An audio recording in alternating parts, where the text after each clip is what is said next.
नमस्कार मित्रों, हिंदी जानपथ में आपका स्वागत है। बहुव्रीहि समास, जिस समास में दोनों पदों अर्थात पूर्व पद एवं उत्तर पद, देखिए समास में दो पद होते हैं।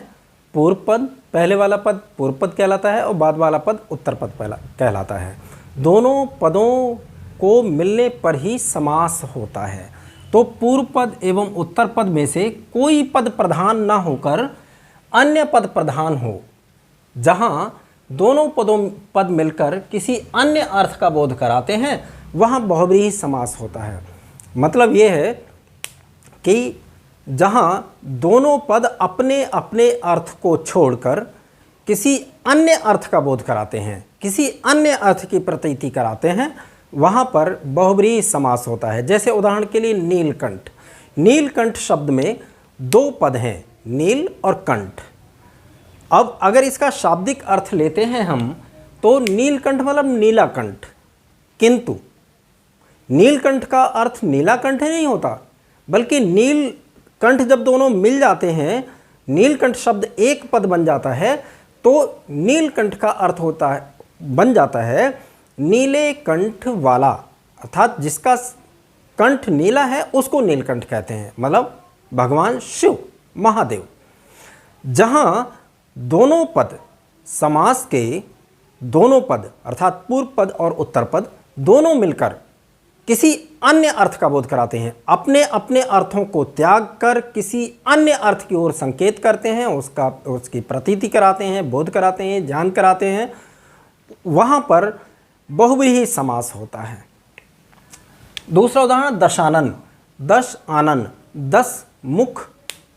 अगर इस शब्द को हम उसी तरह से लें केवल शाब्दिक अर्थ में, तो इन दोनों, जब दोनों पद अलग अलग थे तो इसका मतलब है 10 मुख, किंतु जब ये मिल गए तो दशानन का मतलब हो गया। अब यहाँ इसका अर्थ 10 मुख नहीं रहा, 10 ने भी अपना अर्थ छोड़ दिया, त्याग दिया, और आनंद ने भी अपना अर्थ त्याग दिया, और इन दोनों को मिलाकर इसका अर्थ हो गया रावण। रावण मतलब जब दोनों पद मिलकर किसी अन्य अर्थ का बोध कराते हैं, वहाँ पर बहुव्रीहि समास होता है। अच्छा, अब भेदों की बात है। बहुव्रीहि समास के 4 भेद होते हैं। पहला समानाधिकरण बहुव्रीहि, दूसरा व्यधिकरण बहुव्रीहि, तीसरा तुल्य योग बहुव्रीहि और चौथा व्यतिहार बहुव्रीहि। देखिए, पहला हम देखते हैं समानाधिकरण बहुव्रीहि। इसमें खास बात क्या होती है, समान विभक्ति वाले पदों का समास होता है। इसमें दोनों पद समान विभक्ति वाले होते हैं। जैसे त्रिनेत्र, त्रि और नेत्र, दो पद हैं त्रिनेत्र, 3 नेत्रों वाले, अर्थात 3 हैं नेत्र जिसके भगवान महादेव। तो यहाँ पर त्रि भी में भी वही विभक्ति है और नेत्र में भी वही विभक्ति है। चतुर्भुज, चतुर और भुज दोनों शब्दों में समान विभक्ति है, मतलब प्रथमा ही है। नेक नाम, नेक है नाम जिसका, अर्थात सज्जन, सज्जन को नेक नाम कहते हैं। पीतांबर, पीत अर्थात पीले हैं, अंबर जिसके, अंबर कहते हैं वस्त्र के लिए। अंबर के 2 अर्थ होते हैं, अंबर मीन्स आसमान भी होता है और अंबर मीन्स वस्त्र भी होता है, कपड़े भी होते हैं। तो पीले हैं वस्त्र जिसके, अर्थात श्री कृष्ण। सहस्राक्ष, सहस्र हैं आंखें जिसकी, यानी जिसकी हजारों आंखें हैं, अर्थात इंद्र। सहस्र और अक्ष दोनों में प्रथमा ही है, इसलिए समानाधिकरण बहुव्रीहि है। मिठबोला, मीठी है बोली जिसकी, अर्थात विशेष व्यक्ति। मिठबोला कहते हैं ना, वो तो बहुत मिठबोला है, मीठा बोलने वाला है। एक दंत, एक है दंत जिसका, एक और दंत दोनों में एक ही विभक्ति है, इसलिए यहाँ पर समानाधिकरण बहुव्रीहि है। एक है दांत जिसका, अर्थात भगवान गणेश। मीनाक्षी, मीन के समान आँखों वाली, अर्थात चंचल स्त्री, समानाधिकरण बहुव्रीहि। अब हम व्यधिकरण बहुव्रीहि में देखेंगे कि इसमें समास के दोनों पद अलग अलग विभक्तियों वाले होते हैं, अलग अलग विभक्तियों वाले होते हैं। देखिए, शूलपाणी, शूल पाणी, शूल त्रिशूल और पाणी मीन्स हाथ, हाथ में पाणी, हाथ में शूल है पानी में जिसके, अब पानी जो है, पानी में सप्तमी विभक्ति, पानी में अर्थात हाथ में, शूल है पानी में जिसके, तो इसमें शूल में प्रथमा है और पानी में सप्तमी है। शूल है पानी में, ध्यान देने की आवश्यकता है, जिसके अर्थात भगवान महादेव। यहाँ और स्पष्ट हो जाए, गिरिधर के उदाहरण को देखिए, गिरिधर, गिरि और धर दो पद हैं।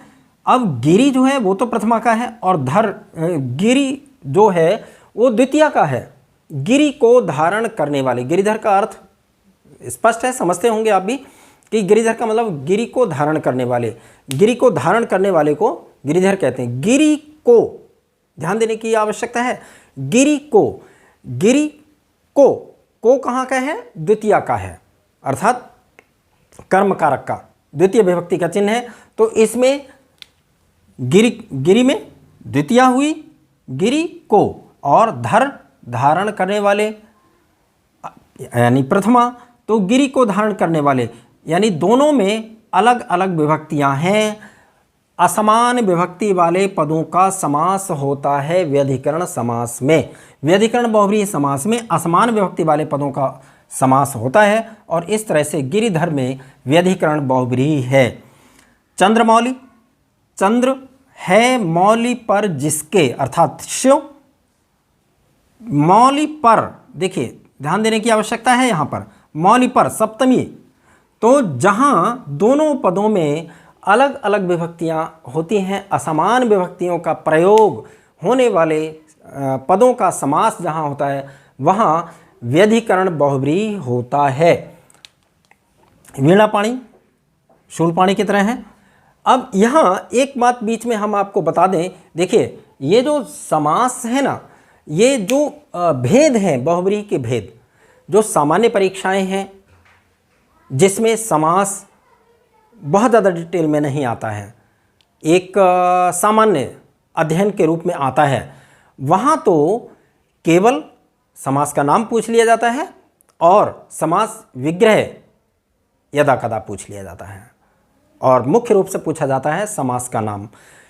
अब यहाँ फिर भी हम आपको ये बहुव्रीहि के भेद पढ़ा रहे हैं जो विषय विशेष की परीक्षाएं होती हैं, जैसे टीजीटी की है, पीजीटी की है, ये परीक्षाएं विषय विशेष की होती हैं, तो इनमें निश्चित रूप से समास के उपभेद भी पूछे जाते हैं।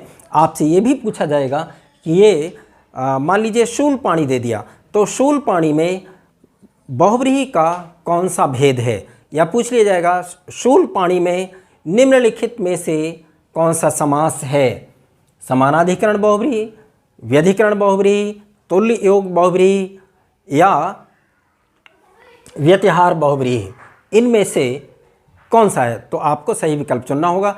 ये ऐसा टीजीटी पीजीटी में होता है, विषय विशेष की परीक्षाओं में होता है, जबकि सामान्य अध्ययन के रूप में जहाँ हिंदी आती है वहाँ इस तरह के भेदों का सामान्य रूप से नहीं पूछा जाता है इतनी गहराई में। किंतु चूँकि हम बहुव्रीहि समास पर वीडियो बना रहे हैं, बहुव्रीहि समास की बात कर रहे हैं, तो इसलिए हम दोनों चीज़ों को लेकर के चलेंगे जिससे कि हम बहुव्रीहि समास की पूर्ण जानकारी आप तक पहुंचा सकें। चलिए अगला हमारा इसका भेद है तुल्य योग बहुव्रीहि।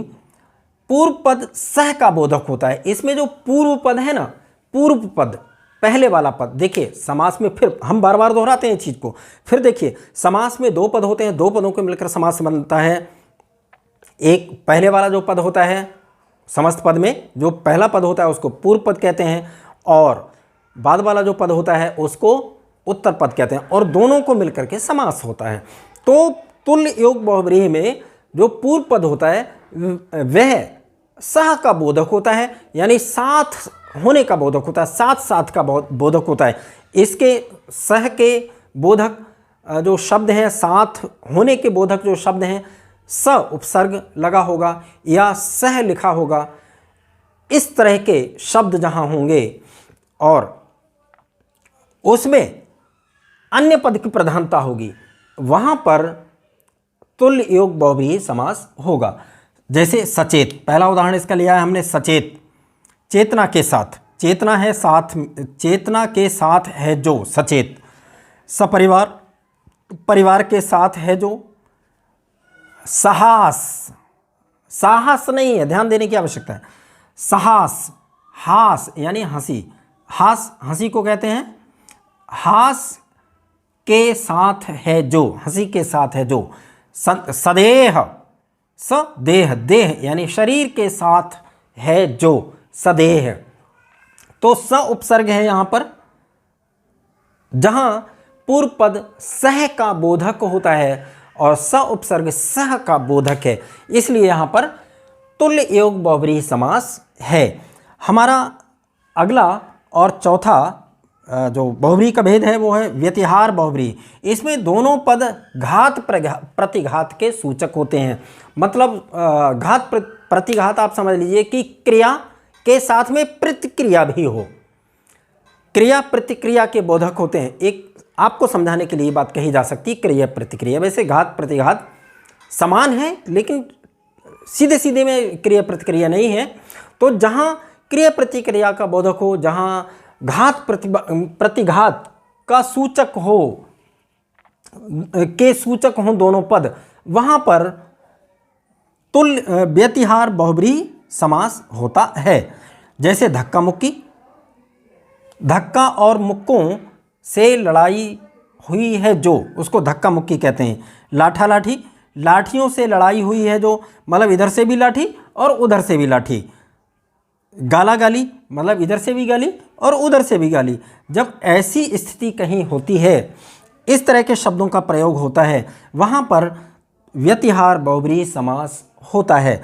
और अगला उदाहरण है हमारा बाताबाती। बातों से झगड़ा हुआ है जो, उसको बाताबाती कहते हैं और उसमें व्यतिहार बहुब्रीहि समास होता है। आशा है कि बहुब्रीहि समास स्पष्ट हो गया होगा। और यदि कहीं किसी प्रकार का जरा भी अगर डाउट है, कोई शंका है, तो उसके लिए हमारा कमेंट बॉक्स आपका स्वागत करेगा, आपके स्वागत में रहेगा। बहुत बहुत धन्यवाद।